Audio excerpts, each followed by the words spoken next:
Thank you, everybody, for being present today. Thank you to the dignitaries on stage and off stage. Thank you very much to the ACPR for inviting me here. Thank you to Dr. Vanessa Sribudhe for helping inaugurate the book launch. Thank you, Professor Panir Selvam, Professor Priya Vaidya, Advocate Poddar, and Advocate Zirli. I'm very grateful, deeply grateful to ACPR for hosting this launch and for creating a space where philosophical and devotional traditions are taken seriously. I thank Dr. Satrapati for graciously agreeing to release the book, and I'm very grateful to my mentors, colleagues, family members who supported the project from manuscript to print. I'm also grateful to Mr. Chinmay Dharwadkar for designing the book, for Mr. Amit Pide for printing the book, and basically, all my philosophical and academic colleagues for challenging me and for encouraging me to write down things that I've been talking about for a while. So Sant Kabir has been an inspiration and a very big part. His teachings have been a very big part of my life, not just at a personal level, but also, teaching Kabir in the Hindi classes.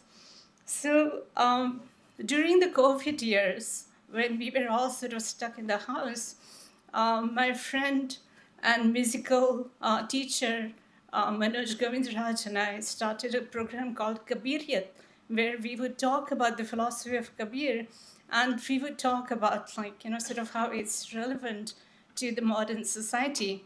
And then, we would also select a poem that would be composed by Manoj and put to music. So that program somehow became an inspiration for this book. And it also created a space for me to treat some of my counseling patients in a way where I use the teachings of Sant Kabir to resolve their issues. And some of our Indian traditions have been existing for centuries. And one of them is, sort of the saints guiding people. Gautam Buddha was doing that, Sant Kabir was doing that. Before that, even Advaitic acharyas such as Shankaracharya were doing that.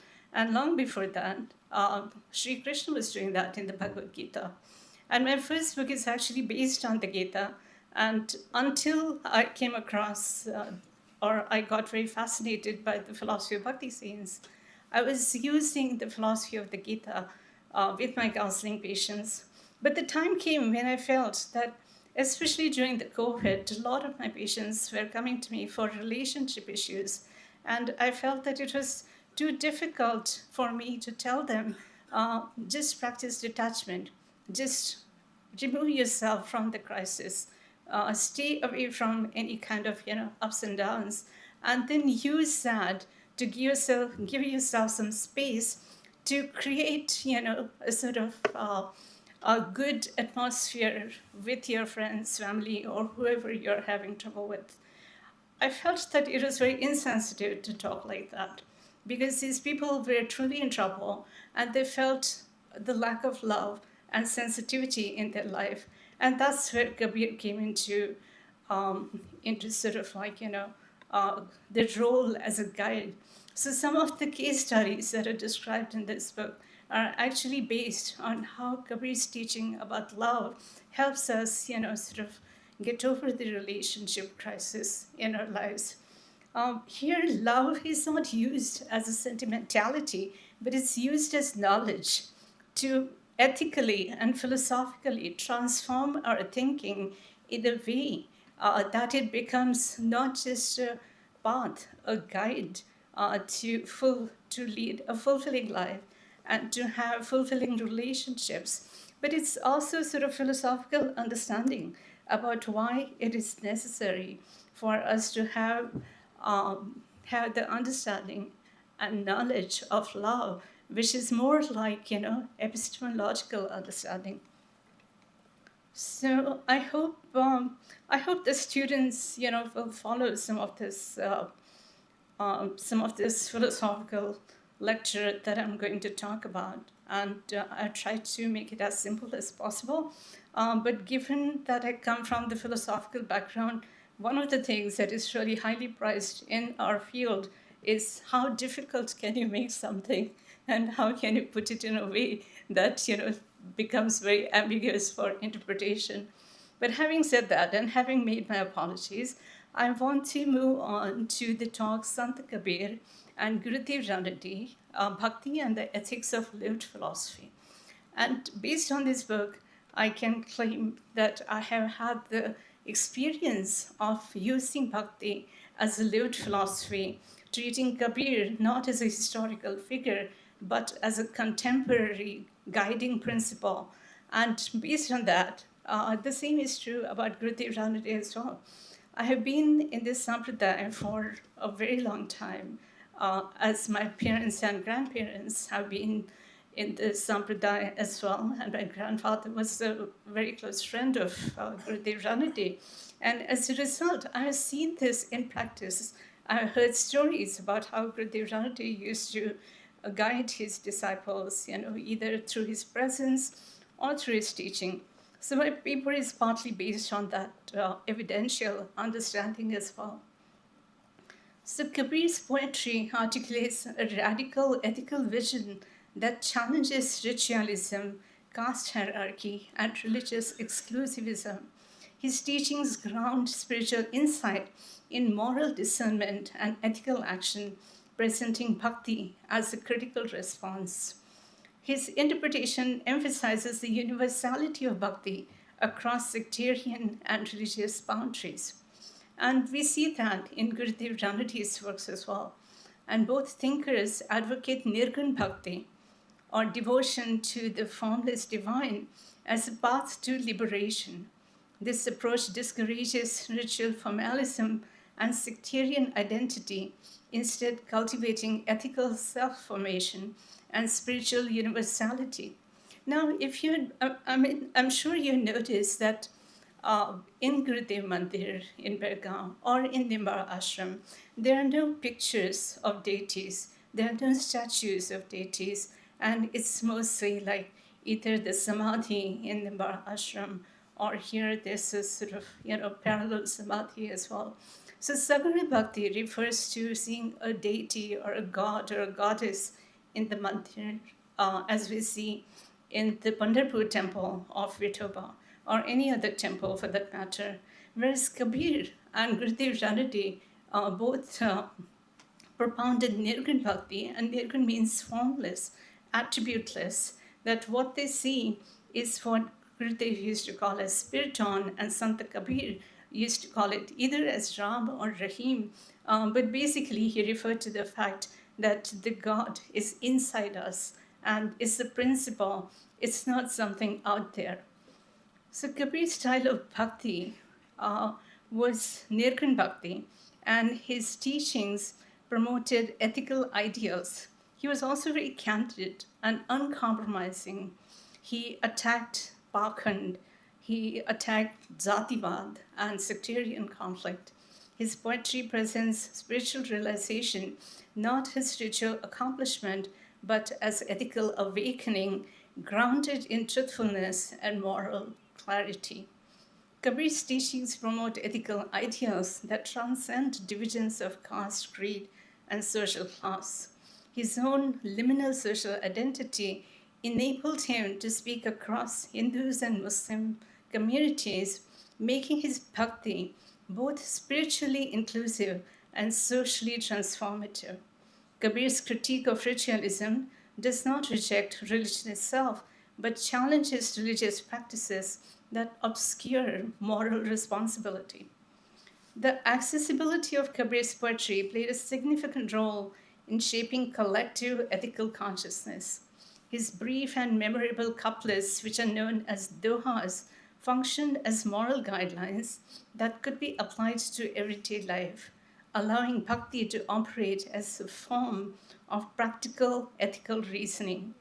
In this sense, Kabir's work represents an early articulation of bhakti as lived philosophy in which devotion becomes inseparable from moral accountability and social critique.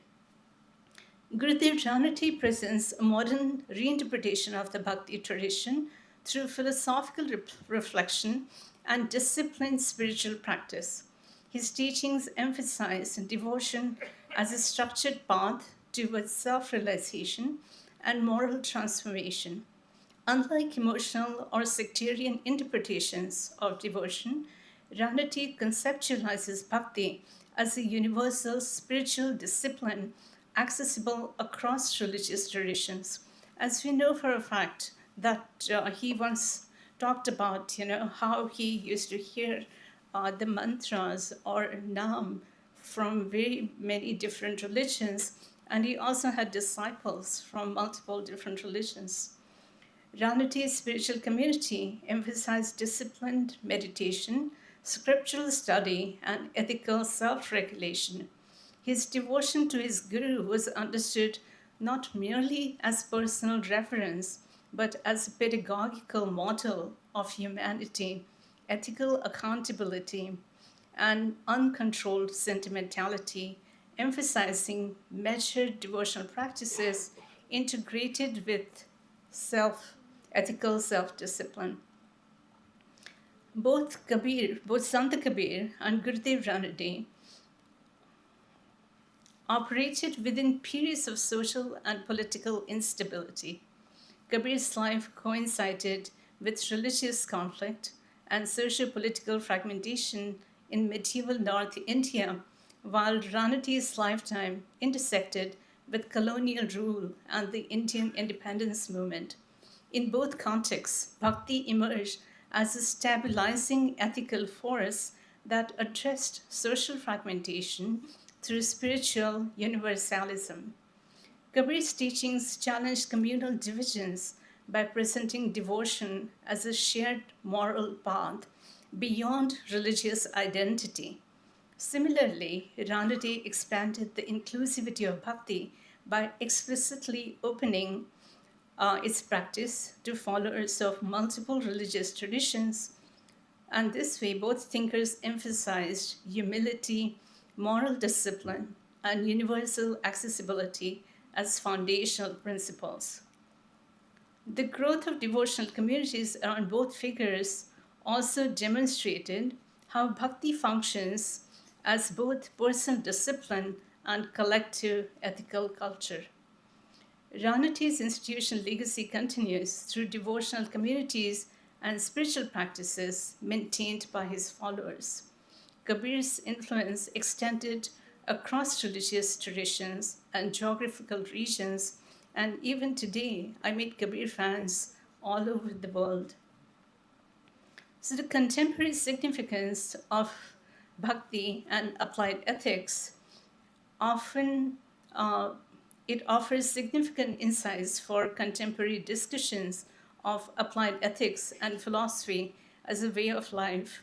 At least while I was in Princeton, I noticed that practical ethics was becoming a major force of thought, and practical ethics in my book is basically applied ethics, which has been continued in India for years of years.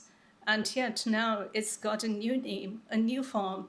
And talking about that, we can still defend how bhakti functioned as practical ethics or applied ethics.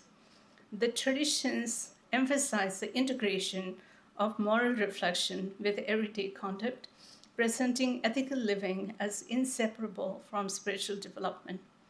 Testimonies from devotional communities indicate that spiritual instruction often extended to practical guidance in personal, emotional, and professional challenges.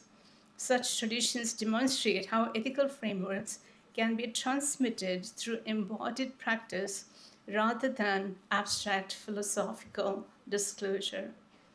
Understanding bhakti as lived philosophy therefore expands contemporary ethical discourse by offering models of moral cultivation grounded in community, discipline, and spiritual reflection.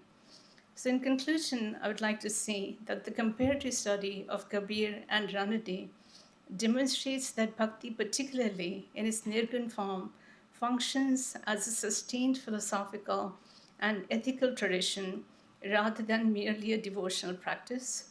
Both thinkers articulate pathways through which spiritual realization, moral discipline, and social responsibility become mutually reinforcing. By framing bhakti as lived philosophy, this study highlights its continuous relevance to contemporary discussions of ethical life, demonstrating how classical spiritual traditions can contribute to modern philosophical discourse. And let me also say that on the basis of this thinking, we are also offering a conference on academic exploration of bhakti in Oxford in April. And the advertisement is on all forms of social media.